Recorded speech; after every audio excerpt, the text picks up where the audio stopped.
garder une perspective de l'éternité. Oh. Si les chrétiens ne gardent pas l'esprit, qu'un jour ils vont partir, ils vont rester parce qu'on va se dire j'ai encore le temps. Pendant que j'ai prié, je disais, oh Seigneur, je ne veux pas me perdre dans ce monde.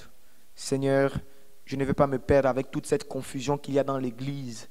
Seigneur, je ne veux pas être compté parmi ces faux-là. Seigneur, et puis tu vas me dire, garde la perspective de l'éternité.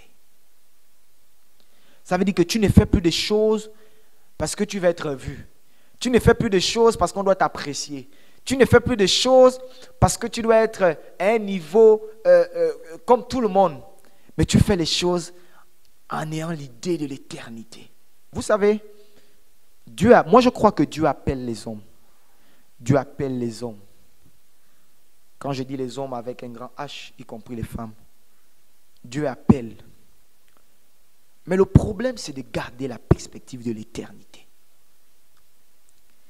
Lorsque tu perds cette vision, l'image que Dieu t'a donnée dès le départ, tu es embrouillé. C'est pourquoi j'encourage l'Église du Seigneur que nous sommes à pouvoir connaître son Dieu dans l'intimité. Ça va te permettre de garder ce que Dieu t'a dit.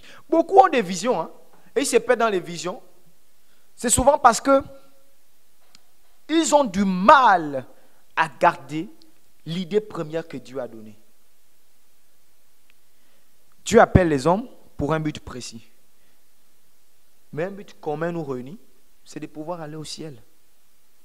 Donc que tu sois pasteur, apôtre, prophète, quoi. Si tu ne gagnes pas des âmes au Seigneur, si tu n'entretiens pas le troupeau du Seigneur comme il le veut, si tu n'édifies pas l'église, tu as perdu la perspective de l'éternité.